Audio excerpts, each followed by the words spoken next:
action. We are live. Here we go. So welcome everybody. It is the third Tuesday of the month, 4 p.m. Eastern Daylight Time this time around. And we're thrilled that we have another guest trainer, Dr. Gordon Emmerson, who I'm going to have Mike do the intro on.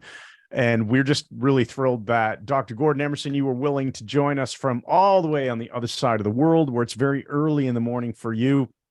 But at least you're in a nicer climate, because we're just coming out of winter. I guess you're just coming out of summer. So we're going to spend the next hour and 15 or so minutes talking all about ego states. If you have questions, please do drop them in the chat. There will be some time for open Q&A. I'll remind you of the format. The way we typically do this is greetings, like we're doing right now. Hand it over to Mike. Mike will introduce our speaker. Then we're going to do probably 45 or so minutes of lecture time. After that, we're going to switch to an open frame fireside chat style discussion between Team MMHA and Dr. Gordon Emmerson. And then we're going to have you all come up to the floor digitally to ask your questions. And that's it. That's all I got to say. Over to you, Mike. And we do have a 75-minute hard ending. Yes. So if we have to rein in some of the questions at the end, so be it. Anyway, yes, wonderful to be here with all of you. I just want to say quickly that it was about 10 years ago I began looking at ego states and found it to be a remarkable thing as far as explaining why therapy worked, why sometimes it didn't work at all, why it sometimes surprised us when we were talking to a totally different person than we thought was going to show up in our office. And I started reading Gordon Emerson's books. I read Paul Feder and I read Watkins and Watkins, but then I just four off my bookshelf and just grabbed right away. Gordon Emmerson, Gordon Emmerson. Whoops, you can't see the focus. Gordon Emmerson, Gordon Emmerson. You must read his books. I read when he was still talking about ego state theory, and then moved on to resource states, where the ego states are perceived as something actually really good and not some kind of liability. And I followed through these shifts in the understanding. Suffice to say, this man is one of my heroes. I was stunned that he would come and talk to us. So without any further ado, I'm going to hand this over to Dr. Gordon Emmerson. Thank you, Mike. And it is my complete pleasure to be here. I'm up on the format, I think, and it sounds wonderful. I will be, you can see it's sort of early here. I'm in a little town called Blackwood, about an hour from Melbourne, Australia.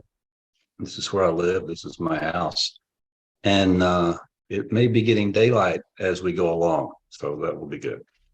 I will go ahead and share my screen. I can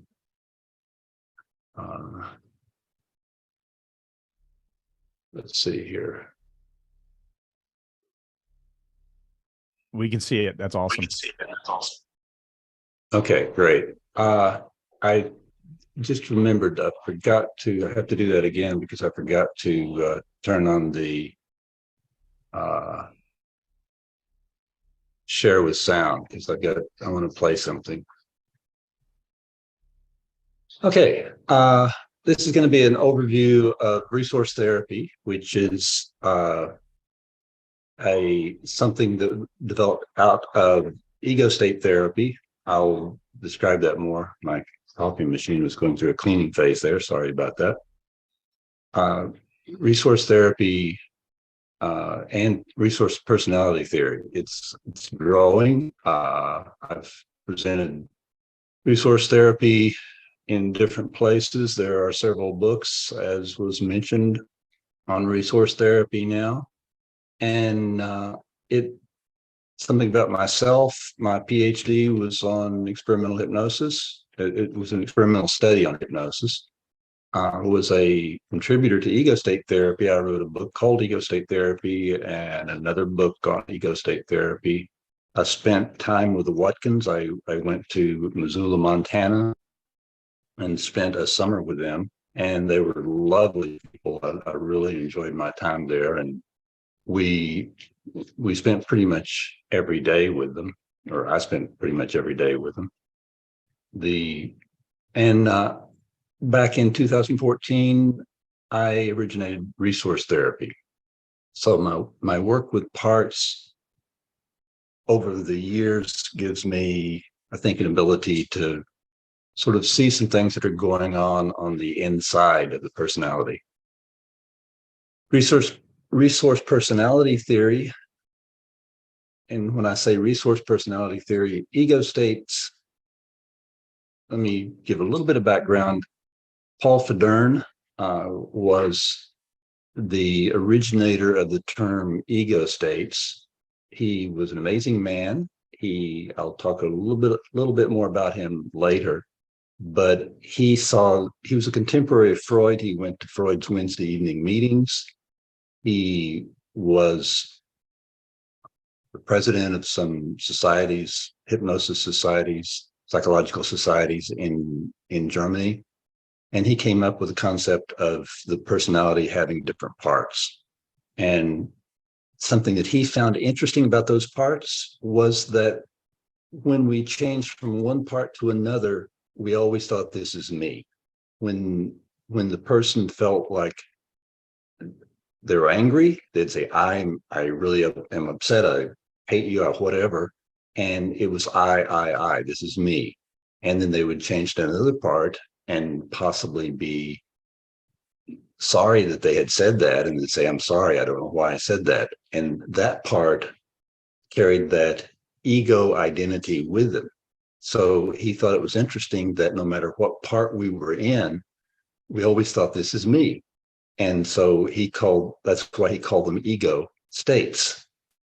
And that's been used by a lot of people. I taught ego state therapy for a period of time. And as I said, I wrote a book on ego state therapy. But I found that often students and clients thought that ego states had to do with what they thought of themselves, how strongly they liked themselves or not. And I think resource state is a better term. I think, to me, each one of our states is one of our resources. And if it's healthy, we can use it. I'm in one of my resource states right now, a presentation resource state. When I'm with a friend, I might be with a more social resource state. If I'm doing math problems, I'm in a different resource state. So each of our states are our resources. They developed as resources. And so I like the term resource state. I think it's more positive, and it's something that clients can feel good about their resources and the states that they have that hold those resources. So resource personality theory is based on the concept that the personality is not one homogeneous whole, but is composed of a number of parts. These parts are termed resources because they each have different skills and abilities, and we can use them at different times. They enrich our life. If we have a childhood state, some people talk about the great unconscious. I don't see a great unconscious or subconscious. I see a lot of states that are not either conscious or surface observing the conscious. I call underlying states. And we have a lot of them. And those underlying states are our subconscious. And I don't like these techniques of ask your unconscious. Your unconscious knows the answer, because we have so many different states. You don't know what answer you're going to get from different states, and some of them might be wiser than others. Our resources can be thought of as mood states, work states, intellectual states. You can feel the difference when they change. If you're coming home from a party and you're in a good mood and you see a red and blue light, I don't know what color your lights are in Canada or the US or wherever you are, but you see a policeman stopping you, you can feel your state change immediately. Sometimes one state doesn't like another state. You'll hear people say, I hate myself when I do that, or I wish I didn't do those things. And OCD is a good example of that. In OCD, someone might check locks and taps, and when they are in that checking state, that's exactly what they want to do. And they're committed to check those locks and taps. And when they switch states, they wish they hadn't done that. And they sort of hate themselves for doing that. So there's no doubt that we have different states in our personality. Resource therapy is a powerful short-term therapy because it ensures that the personality part with the issue is the one that is conscious during therapy. Most other therapies spend time talking with the personality part that may not even like the resource state that needs help. So a client comes in for help and presents the problem. And the presenting part is almost never the part with the problem. If you can continue to talk to that presenting part, and you may get some complaints about that part with the problem, but that's not helping the part with the problem. You need to bring the part out that has the issue and work with it directly to have the quickest chance of change and the most dramatic chance of change. This little slide is my picture of the personality. And more than any other slide I'm going to show, this, I think, is illustrative of what's going on inside our personality.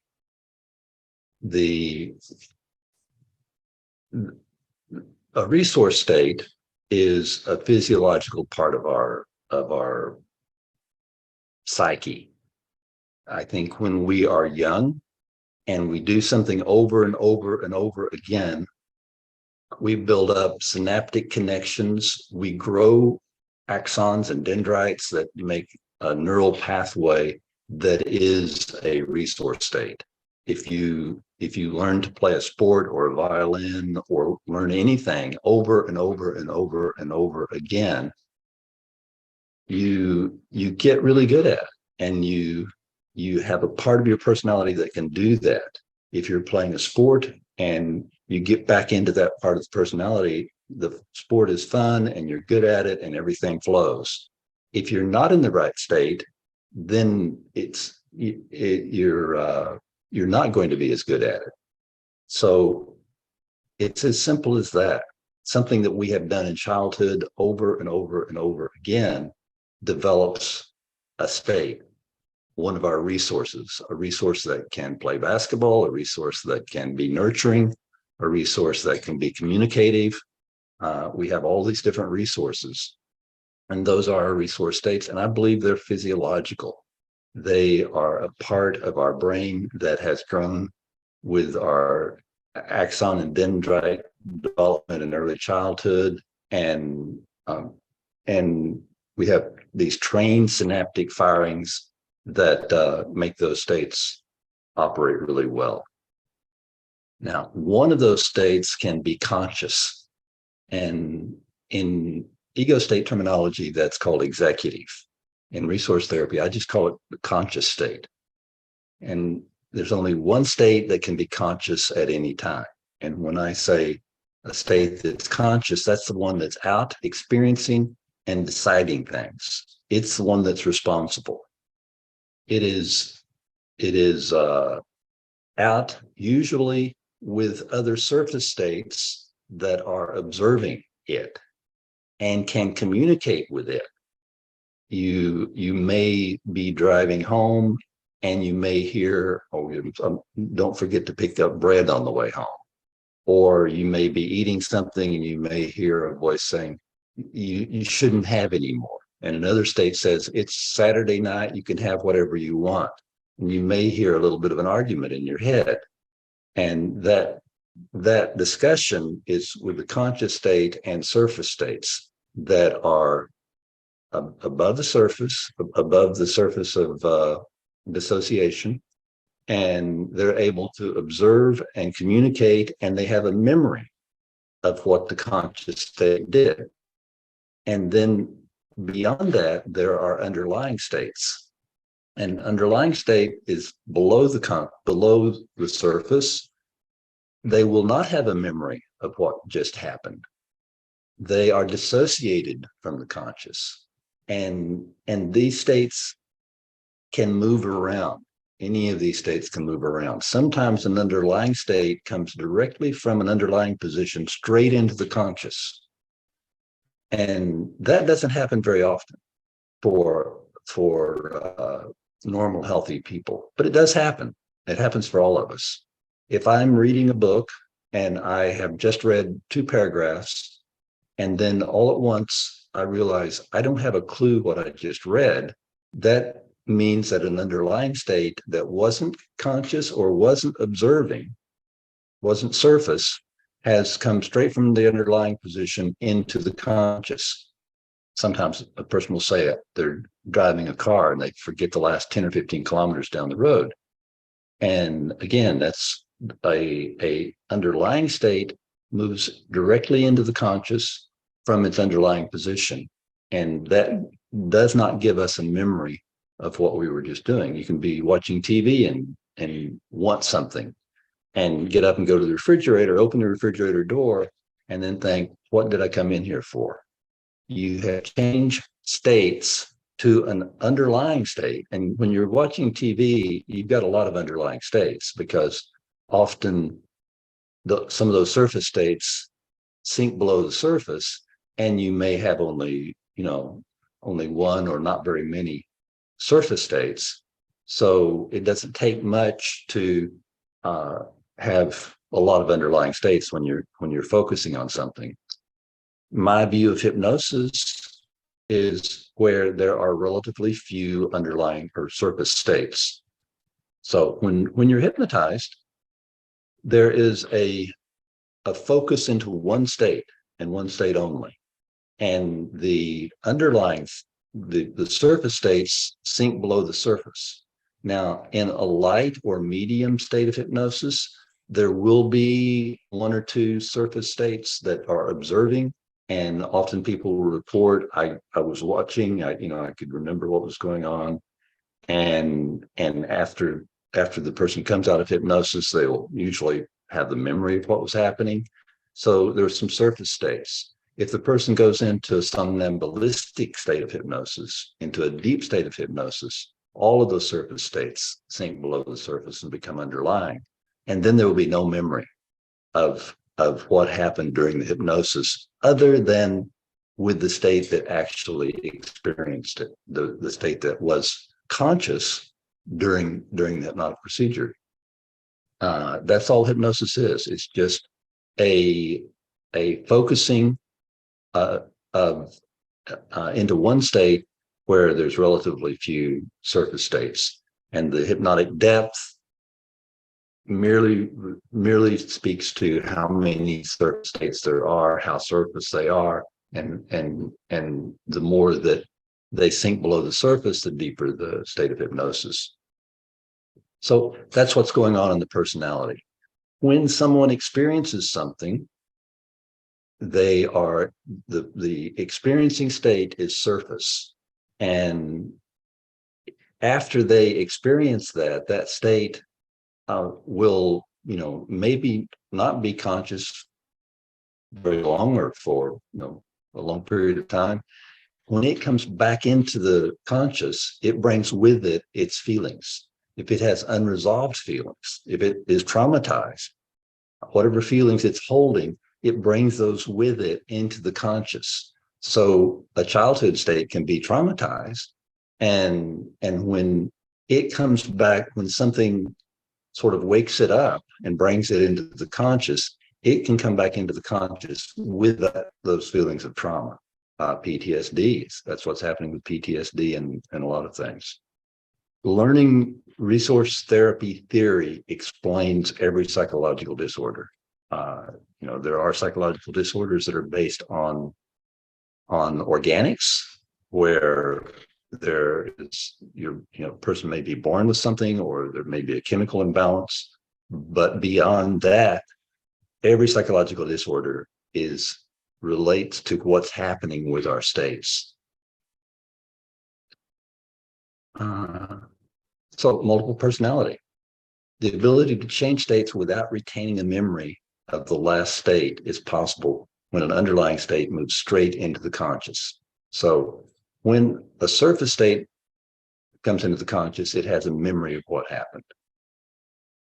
But when an underlying state comes into the conscious, it doesn't. DID, multiple personality, dissociative identity disorder, is a coping skill learned in an abused childhood to be able to experience life from states that were underlying during the abuse. So over time, in chronic abuse that happens day in and day out for months or years, it's not unusual for the abused child to develop a coping skill of the next day. I don't want to think about it. I don't want to think about it. I don't want to think about it. And by practicing not thinking about it, they're atrophying the synaptic connections between the state they're in the next day and what happened the night before. So this atrophying of communication links between states causes multiple personality. And there's different levels of that. Sometimes a person can have no memory of the last state whatsoever, and sometimes there is some memory. Sometimes there are some states that share memories, and sometimes there's not. Sometimes a state will remember everything that another state does, but the other state doesn't remember anything that it did.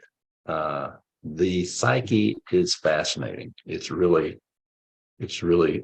fascinating what goes on in our little heads. In resource therapy, I believe most of our states are normal and healthy, and there are 8 pathological conditions that our states can suffer from. We have 4 of those conditions have to do with unwanted emotions. 2 of those conditions have to do with unwanted behavior. 1 is just when 2 states are conflicted and they both want the same time to be out at the same time. And 1 is dissident, where just the wrong state is out. And I will very quickly go through these a little bit. I might spend a bit more time later on them, but the two that sort of go together and share a lot of characteristics are baited with fear and baited with rejection. I call a state that's holding unwanted emotions baited. It's a term that I made up. I couldn't come up with a term myself from the literature. It's Darth baited, invaded, whatever you want to say, but it's baited. It is overwhelmed with emotions that the client doesn't want, and it can be different kinds of emotions. So, a state baited with fear is a state that in childhood, it doesn't have to be in childhood, but usually it is. In childhood, there was an event that happened, and it wasn't processed. The child didn't tell about it, didn't talk about it. It wasn't processed, and so that state held on to the fear, and it continues to hold on to the fear into adulthood. And I had a demonstration in a workshop. A woman had a fear of spiders. She had a phobia of spiders, and she couldn't look at a picture of a spider. And so she had a state that was baited with fear. And we did in the demonstration, I bridged to where that fear came from. It was actually a bed of ants that caused the fear, interestingly. And we processed that. And that night, she caught a spider in her apartment and took it outside because that state was no longer holding on to those negative feelings that it had. It had processed it, and another state was able to come out and take the spider out and do what she wanted to do with it. So baited with fear means physical fear, not fear of rejection, but physical fear, not fear of not being good enough. Baited with rejection means that the person as a child, almost always as a child, baited with fear can happen in adulthood if there's something that happens in war or in a robbery or something like that. But baited with rejection almost always happens in childhood, and that's when the person feels unloved. No matter what I do, I'm not recognized. You know, what happened to the love I used to get from mom ever since the baby's been born? I don't mean anything anymore. And there's usually one event that brings that on. It may have been festering, but that one event just traumatizes the person with, I'm not good enough. Someone who is baited with rejection will feel like they need to please people. If they please people, they feel great. If they don't please people, they feel horrible. They may have shopping addictions where they have a need to go into buy something and try to make themselves feel more equal. They may feel unlovable. They may feel like even if someone says I love you, they think they don't really love me. They love my fake. I'm faking it, and that's what they love. They don't really love me. Baited with rejection causes people to sometimes be afraid to start a job or to see clients because they feel like they're just not good enough. So that's baited with fear and baited with rejection are the two that start in childhood normally. And they're the two that in therapy need to be bridged to. You bridge to the ISE, the initial sensitizing event, and you work with them directly so that you break the illusion that this thing is still happening.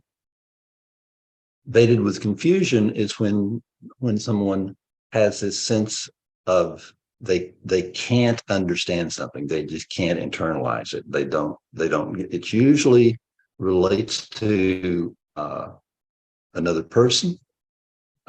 Guilt is baited with confusion. They can't let their guilt go. If someone has done something that they just can't understand, they can't incorporate it. They can't let it go. Someone baited with confusion ruminates. They just can't stop thinking about it, and so it usually happens in adulthood, baited with confusion. And baited with disappointment is when there's a state that's so disappointed about something that's happened in life that it shuts the energy down from other states. And this causes depression. It doesn't have to be depression. You can be baited with disappointment in relationships and sort of shut down relationships or shut down communication with a person because his one state won't let other states come out and enjoy things. The two retro states, I call them retro states because there's an activity that used to work for us and we enjoyed it, we liked it, but we no longer enjoy it. We no longer like it. We wish we didn't do it. And most retro states are retro avoiding, and some retro states are retro original. A retro avoiding state is a coping skill for a state that's baited with fear or rejection. If someone has an anxiety, a trauma setting with them, a retro avoiding state is a strong state that has learned if I do this, that keeps that trauma from coming out. And this could be OCD behavior. This could be gambling. This could be anger. This could be drug abuse. It could be gardening. It could be workaholism. But the retro avoiding state goes into avoiding behavior. It's actually a hypnotic state because it shuts down the other states. It won't let, if it's eating, it won't allow the state that would normally say, are you sure you want to eat that? The person can't hear that. This retro avoiding state comes out and takes over the personality. And when the client comes in, the reporting state will say, I'm out of control. I can't control myself. The client that's reporting can't control themselves because the retro avoiding state is in control. It's in total control during the times that it's out. And then often the client will say, I wish I didn't do those things. I wish I didn't say that. I wish I didn't get angry and lose my temper. And so there's a lot of retro avoiding states. There actually isn't a lot of retro avoiding states. There's a lot of clients with a retro avoiding state. It's not unusual for a client to have a few different states that are baited with rejection, but usually they don't have that many retro avoiding states. But one retro avoiding state can cause a lot of anguish for a client. Retro-original is different. Retro-avoiding is a self-medication, a psychological internal self-medication to help the client not feel the negativity of evaded state with fear or rejection. So the way therapeutically to resolve retro-avoiding states is to go back and resolve the evaded state first, and then to negotiate with the retro-avoiding state, help in a different way in the future if it's needed. A retro-original state is a state that formed in childhood with an ability, a skill that the client no longer wants. It might be something like pouting or withdrawal or passive aggressive behavior, something that worked for the person in childhood, something that the person did over and over and over again in childhood that built a resource state, but that the client no longer likes that behavior. So in both retro-original and retro-avoiding, there's an action in resource therapy called retro-state negotiation, where we negotiate with the state to tweak its behavior to do something that the client actually likes. But if it's retro-avoiding, you first have to resolve the state invaded with fear or rejection. Conflicted states, two states, great states, nothing wrong with them, other than they don't respect each other and they both want the same time. Work and rest or work and play are good examples of this. A person might come home from work and they really are tired and they want to sit down and watch something on TV. And this other state wants to get some work done. And the person will try to sit down and there'll be this voice in the head, you lazy slob, get up. You always do this, do something. So there's this internal chatter between these two states. Leave me alone, get to work. Sometimes it's the state that wants to go to sleep and the state that wants to use that time thinking and processing. And the states are not pathological in any other way other than they don't respect each other, they don't internally communicate, and they're in conflict. One state might not like a retro state. I don't like that behavior, but the retro state doesn't care. It just does what it does. Same way with evaded state. The state may not like the evaded emotional feelings that the client comes out with, but the evaded state can't help it. They're just reliving the feelings of the past. But the conflicted states, both states don't like each other. They're both healthy states that just don't like each other, usually healthy. A dissonant state is just having the wrong state out. If you're playing tennis and you just can't play, you've got the wrong state out. You've got a state out that is wanting to win, but it's not the state that enjoys tennis. It's not the state that learned how to play tennis. I have this thing when I'm driving in Melbourne. Melbourne can have really bad traffic. It's over 5 million people. And I may be trying to get someplace and be there on time. And if the traffic slows down, my state that wants me to perform and get there on time gets very frustrated. And then I realize this state is dissonant now. This isn't the best state to have out. So I need to change states to a state that can be there in that moment and look around and see other people and the hills and the things around me and look in the car and see what I need to clean and feel like I'm using that time in a better way. And I'm not so upset about something that I can't handle, the traffic. So those are the 8 pathologies. Every psychological disorder falls within those. Now, I want to play a little bit of video here. This is a woman who's very old, a woman who came in with panic attacks. She actually had participated in a workshop and volunteered for me to make a video and wanted to get rid of her panic attacks. And I've got 3 really short clips, one where she's presenting the problem and you can see she's very analytical and clear and intelligent. One after I have bridged to the state that's evaded with fear. She was in the ocean in a rip where the rip tide was pulling her out, and she thought she was going to die. She was 10 years old. And then one after the resolution of that same state. So let me see if I can do this. When one's coming on, okay, yes. Usually it's a great sense of panic, and particularly that I can't breathe, and usually heart palpitations, the heart's racing. If it gets really severe, then I really want to sort of rip at my neck to, sort of like get air, and I want to run. Okay, her description, when someone describes their dated state, they're describing what happened at the ISE. She was in the ocean. She wanted to get out of the ocean. She wanted to get out of there. Her little cousin was hanging onto her neck, and she couldn't breathe. He couldn't swim. And she has this internal memory of wanting to get something away from her neck, but she didn't remember any of this. There was until we bridged. Okay, this is at the ISE. Now you can see this is a total different state.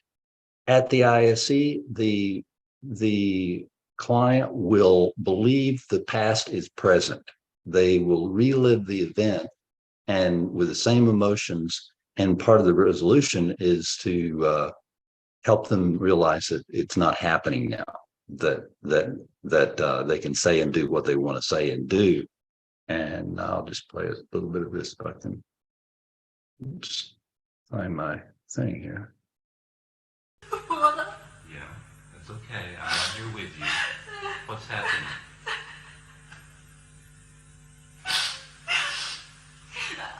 I'm right here with you. I can't swim.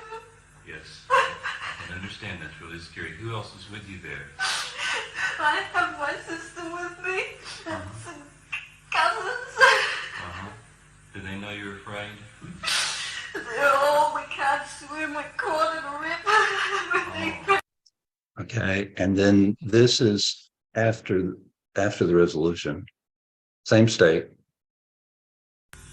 Can you give them a hug too? That's fantastic. Do you still want to be called frightened, or do you want to be called something else? Brave. Brave, that's fantastic, isn't it? Okay, brave. Brave, I want to ask you a question. In the past, when this person has had those panic attacks, was that associated with frightened? And now you feel brave, and you know you can handle things. Okay, so same state after resolution. So resource therapy is the best way to help clients get the part out that needs help. I'm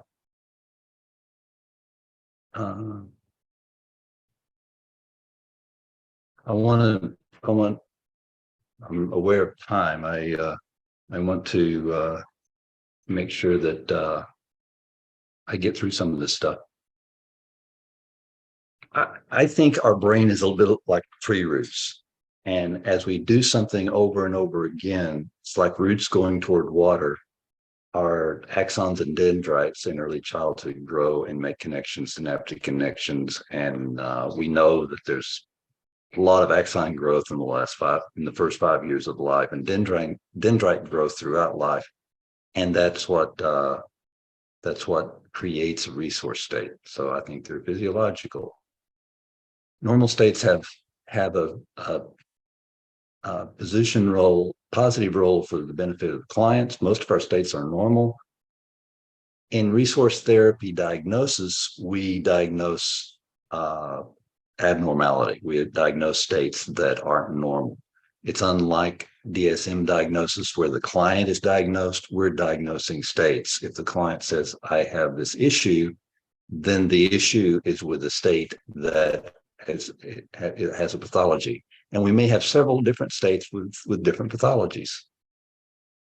I've already explained these states, I think. The states that are weighted with fear, phobias, PTSD, panic attack, situational fear, states weighted with rejection, feeling worthless, unlovable, high need for approval, states weighted with confusion, rumination, confusion, states weighted with disappointment, depression, and despair. I've described retro-original and retro-avoiding already. And dissonant states is just having the wrong state out. Introjects in resource therapy is quite different than it is in ego state therapy. There are ego state therapists who believe that an introject is a state, is a ego state. And I do not believe that. I believe introjects are internalized impressions of another person, an animal, or an inanimate.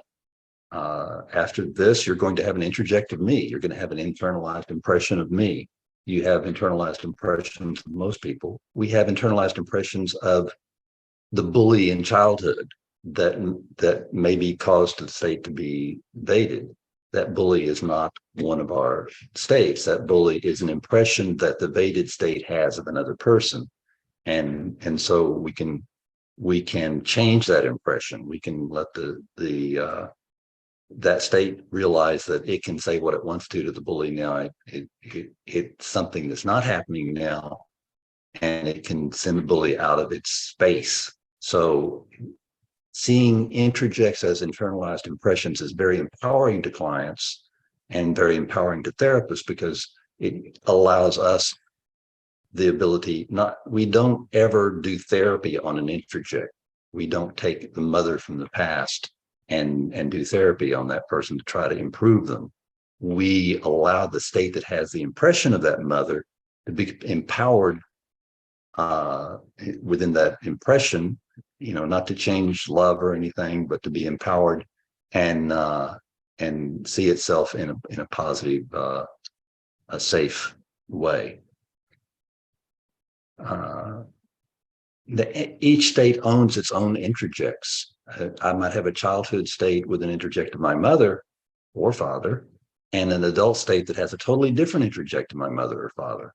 I might have two adult states that have different introjects of the same person. One might see that person as very, lovable, and another state might fear that person in some way or not like being around that person at times. So panic disorders caused by states evaded with fear. A resource state has experienced something extremely scary, and then later on that comes up again for them. In resource therapy, we have a set of actions, and once we define that a state is evaded with fear, we can do actions 2, 3, 4, 6, and 7 to resolve that. And so it's very prescribed. You see a client, you very quickly diagnose the issue that the client brings in, you bring out the right states, and you apply the right actions to help the state. OCD, as I mentioned already, is a part of the personality is evaded with fear or rejection to save the personality from the trauma. A stronger state comes in and takes over the conscious, and there's a set of actions to resolve that.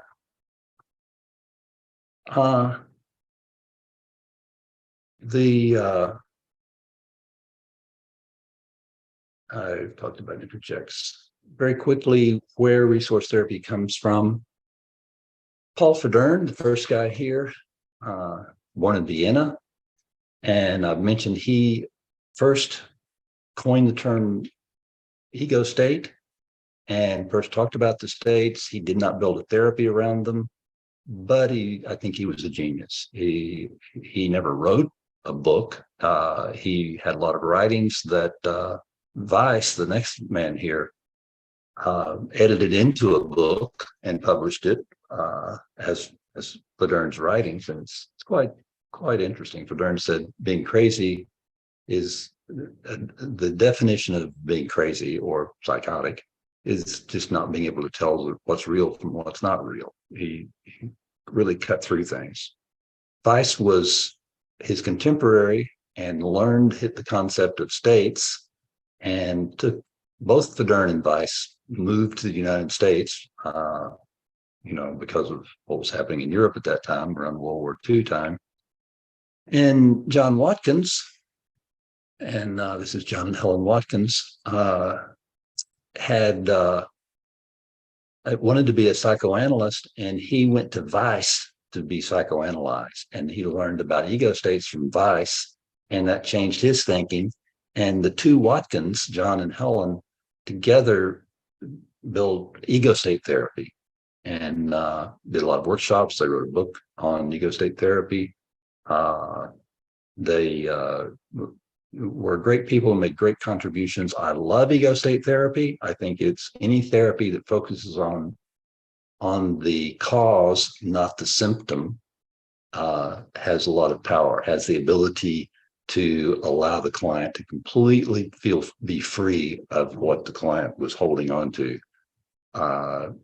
Often some other therapies will focus on the symptom and use systematic desensitization and things like that help the client avoid the feeling, but doesn't change the feeling that's already in the personality. And then myself, I first read the Watkins, and then started off with ego state therapy, read Verdun, and I think my work is closer to Verdun's work than the Watkins are. But in 2014, my concept of the personality had moved significantly away from the Watkins to where I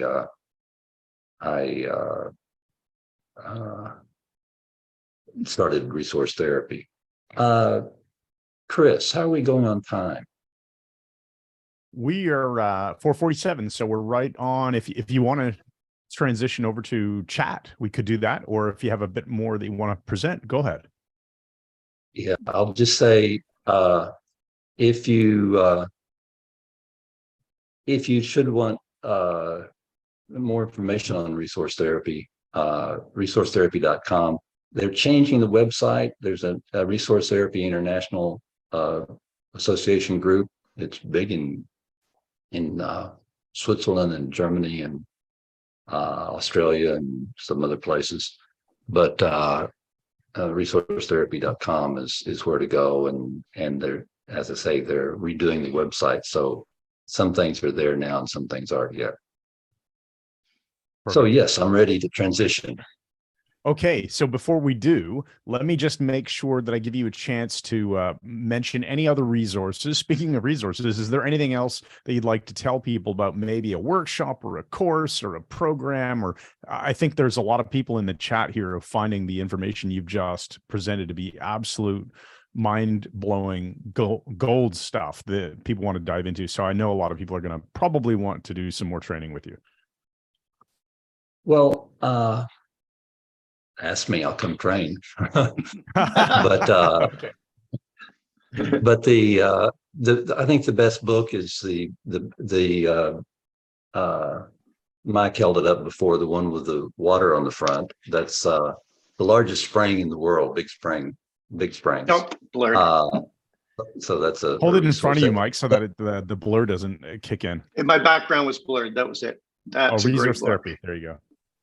Yeah, that's got a lot of transcripts in it for each of how to work with each of the different pathologies, and it's got enough information where you could read the book and use that information with clients. Okay. In June, I think there's going to be a conference in Bali on resource therapy, and in September of next year, there's going to be something in Bamberg, Germany, gathering of resource therapists. And it's June of 2024, not this June. Gotcha. That there's going to be a resource therapy conference in Germany. And okay. There's training available on that site, resourcetherapy.com. Okay, perfect. Where you can find training. Excellent. We'll make sure to link to resourcetherapy.com, mention the book Resource Therapy, and we'll put all that in the archive in the recording. And okay, so with that said, Mike, let's just have you jump in and obviously there's going to be some chit chat here. There's so much. Dying to jump in. The thing I found so startling when I began to hear about this, and again, it was entirely from your works, Dr. Emerson, was it explained so many things I could not explain before. Why is it that people call, when I was a therapist, call for smoking cessation, and they're, beside themselves, I've got to quit. I don't want to get cancer in my breath. And then the person who shows up in the office is an intellectual ego state that goes, yeah, I should probably quit. I'm going, are you even the same person? I never understood that. And even things like, you talk about the dissonant state. I remember watching the Beijing Olympics, and a Canadian canoeist, single man canoe, Adam Van Couverden. This guy could canoe so fast. I said, you could probably ski behind him. I mean, he was going to win everything. And I watched him in Beijing, and he did terribly in this race. And they asked him after, what happened? And he just looked stunned. He said, I didn't show up. I didn't even show up. And I'm thinking, bingo, you are correct. Maybe you had your lie on your beach resource state show up instead of your competitive one. And I like what you said about how so many things or everything has this basis to it. I've been saying to our students for a long time, when I first started reading your stuff, I started saying that it seems that many, many things are ego state or resource state issues. Then I started saying, it seems like most things are ego state, resource state issues. Now I'm saying it seems that everything is. I mean, it really is. Because if it's a phobia, we're dealing with evaded state. If we have OCD, we're trying to keep evaded state from becoming executive. And it really maps across so well. And that's why I'm gonna let Chris go to the chat now. I just wanted to say that, listen, guys, check out the books. I mean, I'm not kidding. I think I have everything he's written. There's more downstairs. Check out the books because it gave me a really solid understanding. The one thing I'd like you to comment on just before I pass this on, Dr. Emerson, is could you comment on one of the things I read in one of your books I thought was so interesting? The idea of getting a helpful, help inclined resource state to move into your hand, and how you can use that in times of stress and have it comfort the one that is suffering the angst at that time. If you comment on that, that'd be amazing.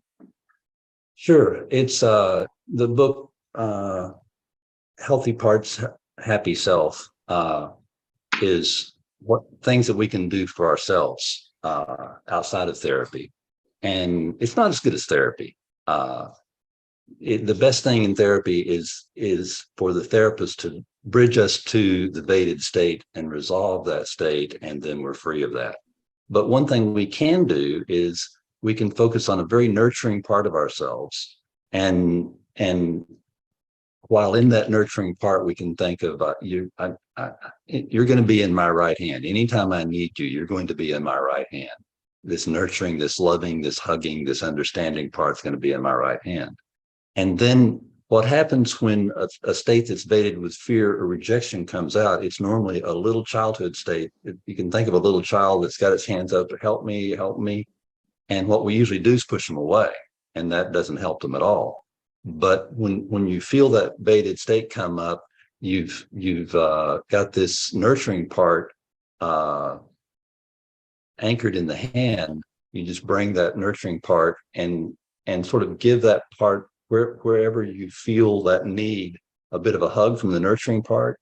And you don't actually, what you're feeling at the time is help me, but you do that and that just goes away. It's really amazing how well that works. It's just giving a hug to that part that feels lost and alone or afraid. It's not resolving its issue, but it's worthwhile. Brilliant. Okay, I've got one that I have to ask before we move to general Q&A too. So I love how you commented that a lot of times in something like hypnosis or any other therapies, we might ask the unconscious to solve a problem, but the state that, I guess it would be one of the underlying states, if we were to use this model, might not have access to the resources that would solve that problem. So That's does right. it make sense that in hypnotherapy, when it works, it's because you activated the right ego state into the executive in that trance, that would have the resource and could then teach the evaded ego state or dissonant or whatever it is how to solve the problem. I think it will often work because usually a state steps forward that feels like I can do this, but there's a bit of chance involved here. You may get a state stepping forward that's actually a negative state that, you know, has an issue that I don't believe we have negative states. We have states that are baited or, you know, that need some help, but they can do things that look negative. And so I do believe, I feel like I know we've got a lot of underlying states. And when you just use a pendulum or whatever to ask a question, you don't know who's going to answer that. And you'd be better served to sit down and think, I have a creative, loving, spiritual part that I would like an answer from, and ask that part a question. And then I think you'd get a much better response. Oh, that's cool. So the idea of using something like Triphal's pendulum, but only after activating or making conscious That's the right. ego state Having a conscious intention of who you want to answer it. That's a cool idea. I like that. All right. Are we ready then? So I'm just looking through the chat and starting from the top. Let's see if you can be quick to unmute yourself. You ask your own question. If you're if you're not there to pay attention, then maybe I'll just do a quick read through or I'll skip it. But Steve Hypnosis 4 is the first one. You asked about ego states pertaining to physical states and sickness and disease. Do you want to expand on that one? Yeah, I'm listening to you, Gordon, talking about this. Thank you very much, Gordon. Everything you're talking about seems to be relating to personality and behavior. How do you see ego states relating to physical conditions, especially illnesses, that sort of thing? Or do you see it connecting? I definitely do. In the training, there's a whole day that has to do with pain and physical symptoms, the states. I believe there's a real mind-body connection, and a lot of illnesses can be caused directly by states. I don't think that is a complete connection. You can't do good therapy and grow back an arm. There are limits, but I believe that almost all headaches are related to states, and endometriosis, asthma. There's a lot of things that have a real direct relationship to states. That if you ask the client to describe in detail a symptom, and then say emotionally, what are you feeling now, and then you bridge to that with that emotion to the ISE and resolve that state, you will often have an impact on the symptom. What about things with anaphylaxis? You know, different states that are allergic or not allergic. I mean, I've heard this. Is that accurate? Well, looking at people who are multiple is a good indication of what's possible. And there are people who are multiple who are diabetic in one personality. They can change personalities and have their blood taken and their blood sugar spike in just a few minutes. And some multiples have different eyeglass prescriptions and different personalities. So, I think there's a lot of things that are really highly state related. I've had people that have had pain their whole life that after a session and a week, they don't have the pain anymore. But it's, it's something that is limited. Cancer, usually after somebody gets cancer, good therapy is not going to make it go away. But I think it can help you not get it in the first place. There's a lot of good studies that show a relationship between how open we are with our personality and our conversations and our level of cancer. So if you are a healthy person psychically, you will be much more healthy physically, I believe. That's golden advice. Love it. All right, let's go to Joe Biggins. You got your microphone ready to unmute there, and your question about dealing with trauma and PTSD? Yeah, I just love resource therapy, Dr. Emerson. Thank you for a wonderful book you've written, and it's on my eyes to everything. But initially, it was Ego States with Mike that led me to you, and I just love the concept of it all. And I just worry a little bit about myself because I'm not practicing it at the moment. I'm learning thoroughly. But there was one case where the possible PTSD and trauma therapy that I'd need to do. And I'm a little bit, and I love your concept of internal fear and external fear and your concept of that. And I think you kind of answered it in your video there. I was just worried a little bit about if I revivify to the event and there's an abreaction, or if the person stops conversing with you, what measures do you take to prevent additional trauma with the revivification? Yeah.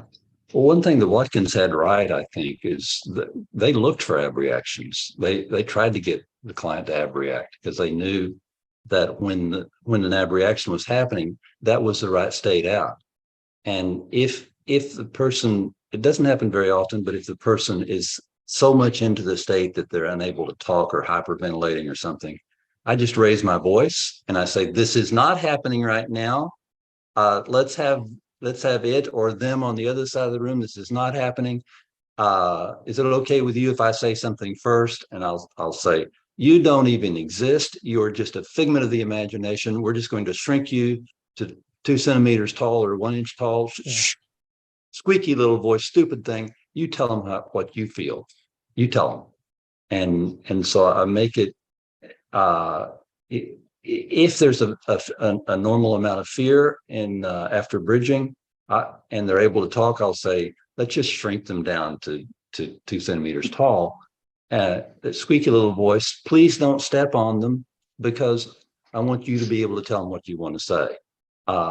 If I said to the client, if I said to that state, "You have more power than your interject does," they would not hear me. They wouldn't believe me. That's a big bully. But if I say, let's shrink that bully down and be careful, don't step on him. You need to be careful, don't step on him. That says you've got more power, and they will hear that, and then they'll be able to speak. So Yeah. There's some little tricky things you can do like that makes it a lot easier. Yeah. Thank you very much. Yeah, wonderful. Thanks. Nice. Mm-hmm. I love it. I love how this NLP submodality work is essentially sneaking its way in here.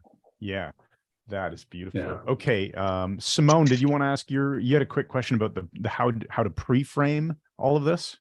Yes. So thank you very much, Gordon. I'm all into in the ego stage from the Mike Mandel MMHA. So I'm really happy that you're here. Thank you very much. This was very, very interesting. And I wonder what's the pre-frame that I can tell my client to inform them that we're going to do this therapy with the part of ego states. I understand. In supervision, I work hard in supervision to try to get therapists not to try to teach the therapy to clients. Mm-hmm. A medical doctor doesn't teach us medicine. I will say to a client, I believe we've got different parts, and I want to make sure I'm talking to the right part. Do you have any questions? And that's about it. And I don't want the client thinking all the time. Clients never come to therapy because of the way they think. They come to therapy because of the way they feel.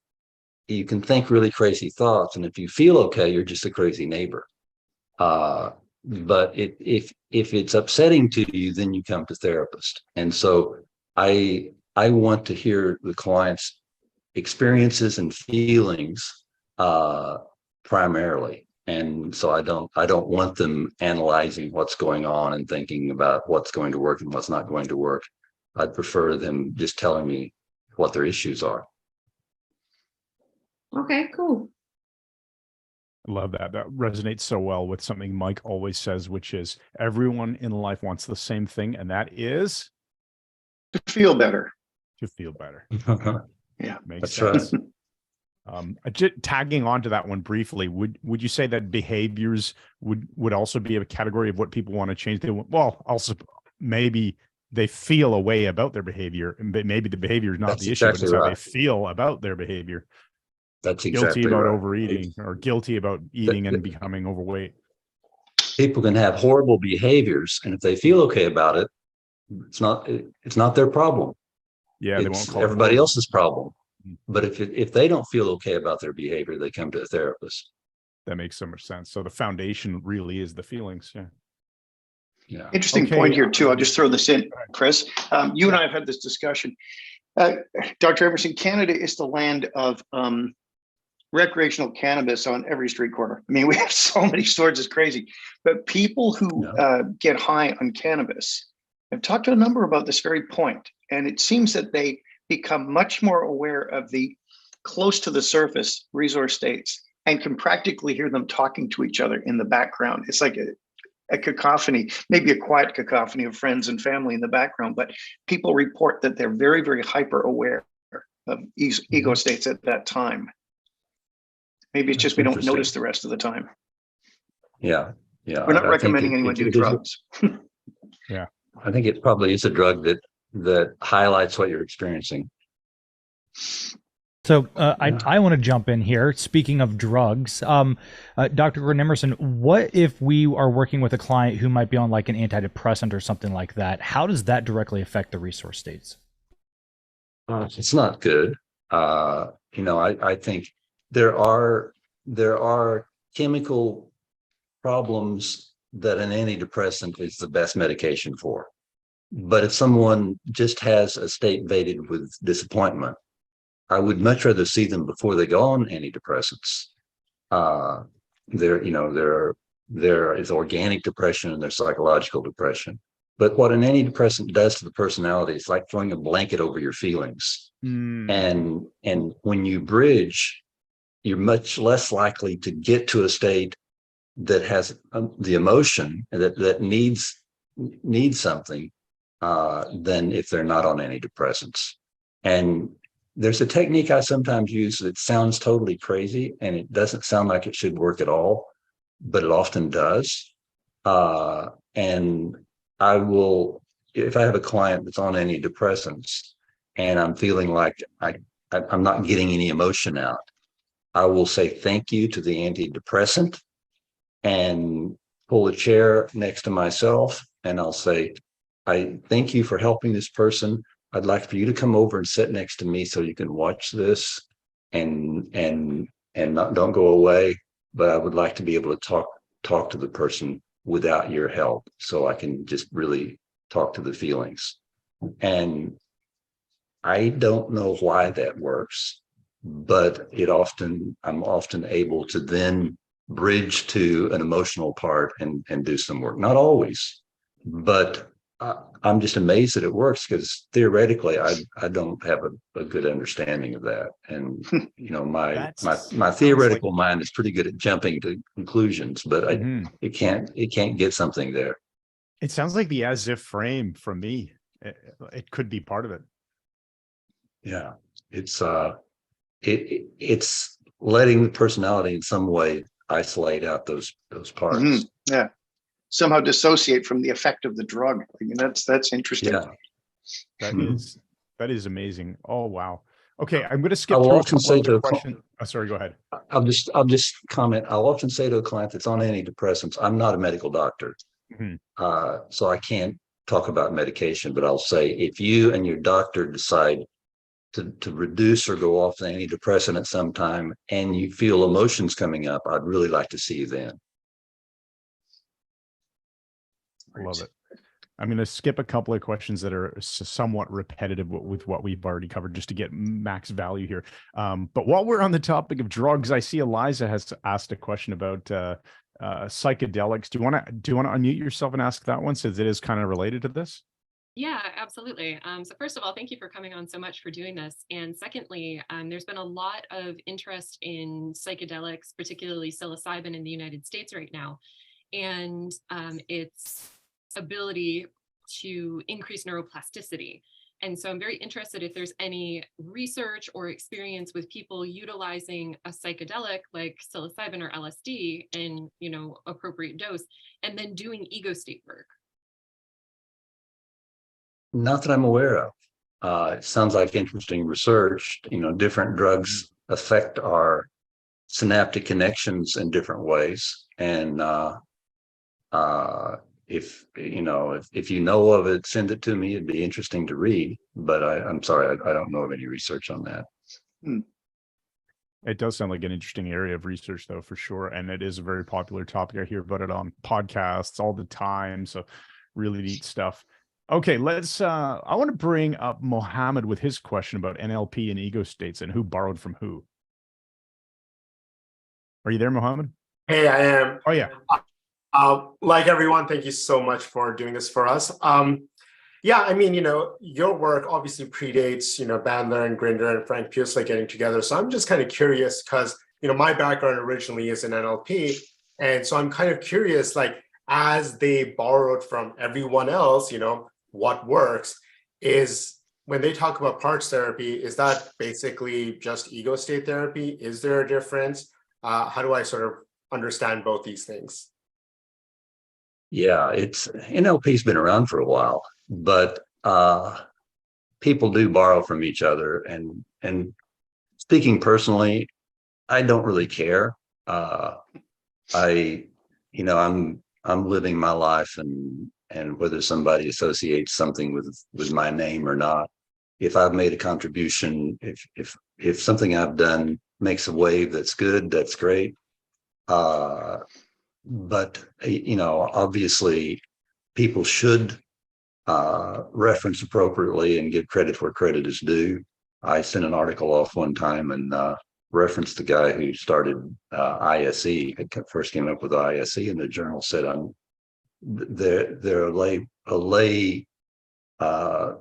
person. They don't have a degree in the field. We can't allow you to use that reference. And I said, they own it. It's their intellectual property. I'm not going to not use it. And they said, just change it with somebody else who's talked about it. And I said, I can't do that. Edison and Darwin were lay authors, and what if we didn't reference them? And they said, this isn't Edison or Darwin. I said, I'll withdraw my article from consideration, and I publish it someplace else. No, thank you for that. My question was more about, is it the same thing? Like, or is it different? Should I understand it differently? I think a lot of things come straight from Federn. Burns, transactional analysis. Byrne knew Federn in New York. He built transactional analysis and talked about ego states in transactional analysis, which is a way oversimplification to Federn's work. But there's the critical parent. Like my understanding and all the training that I have from NLP, I felt that was pretty simple compared to the depth you go in your book. So I often reference actually your work when I'm, seeing clients, right? But it's just so similar that I kind of wonder, did they just, borrow it and effectively it's the same thing, but just overly simplified. But I guess we don't know. Yeah. Yeah, I don't know. Yeah. Okay. It's a good question, but I don't. Yeah. It's my pleasure. As Mike and I would say, it's this. Yep. There's a lot. It all of this. interlocks at some point. Yeah. All right. Well, that's probably a very perfect time, because I know Mike's got a hard stop here and we want to be respectful of Dr. Gordon Emmerson's time. And I want to thank you all for showing up. Mike, do you want to have the closing words here just to close it out and say thanks? Well, yeah, just want to obviously thank you so much. I still can't believe that you said yes to speaking to our group. I think that's wonderful, man, with your credentials, the amount of time you put in this incredible material that has been life-changing for me and many other people. And I especially like the fact that you concur with the idea that it's always a resource state issue at some level, always. So now when I say that to my students, I can say, and Gordon Emmerson agrees with me. But anyway, back to you, Chris. You want to close us off? Thank you so much for being here today. We really, really appreciate it. Let's give the man a hand for showing up. Yeah, that was amazing. Great material. Thank you so much for waking up early for all of us. And those of you around the world, there's even some people in Australia and all over listening. So this has been amazing. Guys, the recording, of course, will be in the MMHA. Dr. Emmerson, if you want to copy the recording, we'll send it to you as well. No problem. Preeti will be writing up show notes for everything. So if you want to go back and just make sure you have a list of all the things that he mentioned, it'll be there. Thank you so much. And I thought I heard a bit of an invitation there to maybe do some training. So we might be calling upon you again. And I think your stuff fits in just so wonderfully with the world of helping people feel better. Could we bring him to Toronto? Can you imagine? Come to Toronto. We brought other people. Love we to might have to work city. A plan there. Yes. Yeah. All right. Excellent. Yeah. So we always end, Dr. Emmerson, this is going to be seeming weird to you probably, but we always end our meetings in exactly the same way. And even though it's morning for you, this will make sense because it's evening for us. And it's irrelevant what time it is. So here's how we end it. Everyone unmute yourself. Bring your five-year-old ego state to the executive. Yeah. Thanks again.